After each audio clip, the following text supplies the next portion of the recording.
একটা সিগারেট খানি রে মারা পোদের গু আটকে আছে। চাই ওরা দোকানের দিকে যাই। ও কারো তো দেখতে পাচ্ছি না। দেখি দেখি কারোর কাছ থেকে একটু সিগারেট ছাড়া যায় কি দেখি। ওরে মারা পোদের গু জানে আটকে আছে। আজ সিগারেট না খেলি ওরা হাগা হবে নিতে। ওরা দোকানটা খোলা আছে তাই দেখি। ওরা ধার চাইলে তো ওরা ধার দেবে নি। দেখি ওখানে কেউ বসে আছে কি। ওই তো দুজন বসে, ওই তো দুজন। এ ভাই, এ ভাই, আরে দাঁড়া না, দাঁড়া না। এ ভাই, মরে যাবো, দাঁড়া না ভাই, মরে যাবো। এ ভাই, দাঁড়া দাঁড়া, গেম খেলতে দে, গেম খেলতে দে। এ দুদিন ধরে হাগা হয়নি, একটা সিগারেট দে রে বাবা। এ ভাই, আরে দাঁড়া না, দিচ্ছি, বস বস বস দিচ্ছি। এ হাগা এটাকে চাই।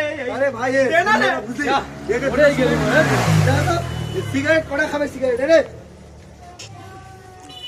এরে খা, এরে খা, সিগারেট খালি সিগারেট এত না এই সিগারেট খা। সিগারেট নে। একটা সিগারেট চাইছি আর কত সিগারেট দিলে মারলাম। রাজা হয়ে গেছি। আলা বাথরুমে বসে বসে শুধু খাবো। এগুলো কি হয়েছে? মাল খোলা কেন সব? হ্যাঁ, মালগুলো ভিতরে